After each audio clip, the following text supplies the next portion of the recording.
What's the matter? My head hurts! I'll get a doctor. Laurel and Hardy probably have been the most important double act to comedy ever. You only need to see them. A lot of people who are fans of theirs across the globe, all, you know, you name it, all the big comedians, they always sort of reference Laurel and Hardy.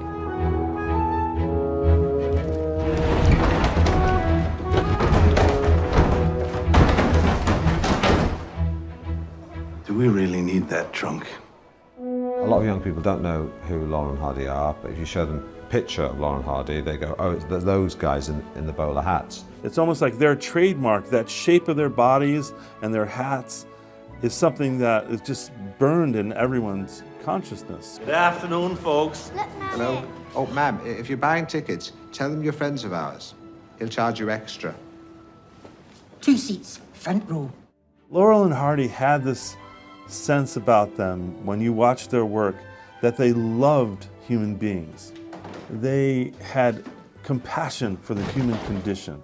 The jokes were always on them because they were foolish. You know, they'd poke fun at the kind of social norms of the time, but ultimately, this seems to be the message of their work is like, aren't human beings ridiculous and aren't they beautiful? Stan Laurel and Oliver Hardy were best friends. They're both very different people and they had different interests outside of work, so they weren't all that social when they were working together on the films. Stan was a workaholic.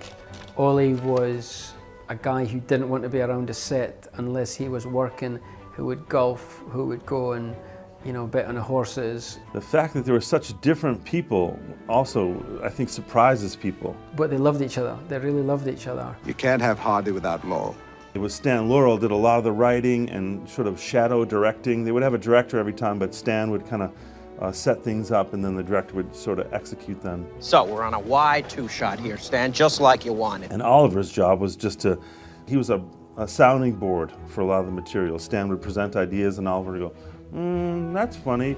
I think I'd rather poke you in the eye. He'd make suggestions and then Stan would put that into writing. My room in 10 minutes? Your room in 10 minutes. I've got to run those lines. Really?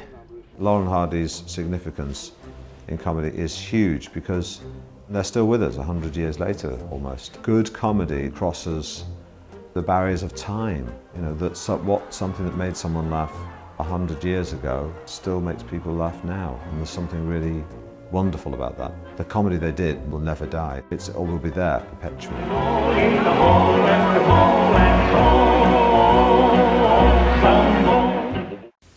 It's safe to say that Caddyshack is one of the funniest films ever made, in no small part to Bill Murray and his hilarious portrayal of the deranged groundskeeper, Carl.